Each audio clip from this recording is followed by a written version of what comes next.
Hello. तर जसं की मी तुम्हाला गेल्या व्लॉगमध्ये सांगितलं होतं, की हा व्लॉग मी पुढे कंटिन्यू करणार आहे आणि जर तो व्लॉग तुम्ही बघितला नसेल, तर आधी तो व्लॉग बघा, कारण की हा त्या व्लॉगचा नेक्स्ट पार्ट आहे आणि तुम्ही YouTubeवर बघत असाल, तर मग मी त्याची लिंक रिलेटेड व्हिडिओमध्ये आधीच दिलेली आहे. तर आम्ही ओझरच्या आर्मी कॅन्टीनला गेलो आणि तिथं काही बेसिक्सचं सामान घेऊन घेतलं आणि मग तिथून आम्ही एकदम फास्ट निघालो हॉस्पिटलला जाण्यासाठी.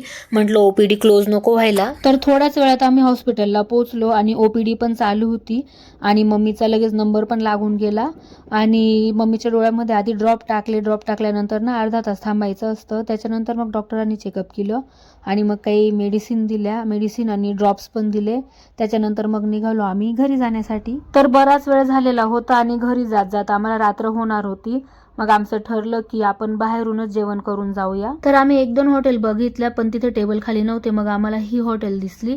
मग आम्ही इथे थांबलो, पण ना या हॉटेलचं नाव काय माझ्या लक्षात नाही आणि मी ते रेकॉर्ड पण नाही केलं. असो, जाताना तर काही वाटलं नाही, पण येताना एवढी भयंकर थंडी वाजत होती ना आणि मी घरून निघताना स्वेटर पण नव्हतं घेतलं. आणि कुठे जायचं म्हटलं ना, तर घरातून निघताना एवढी काही गर्दी होऊन जाते ना, तर काही ना काहीतरी मी नक्कीच विसरून जाते. असो, तर थोड्याच वेळात आमचं जेवण आलं. स्टार्टर न मागवता डायरेक्ट मेन कोर्स मागवला. तर आम्ही सर्वांनी मिळून जेवण केलं. त्याच्यानंतर मग निघालो आम्ही आमच्या घरी. तर आजचा हा छोटासा व्लॉग मी इथेच संपवते. और जर तुम्हाला माझे व्लॉग आवडत असेल तर माझ्या यूट्यूब चॅनलला सबस्क्राईब करा आणि लवकरच भेटू आपण पुढच्या छोट्याशा मिनीशा व्लॉगमध्ये. तोपर्यंत बाय.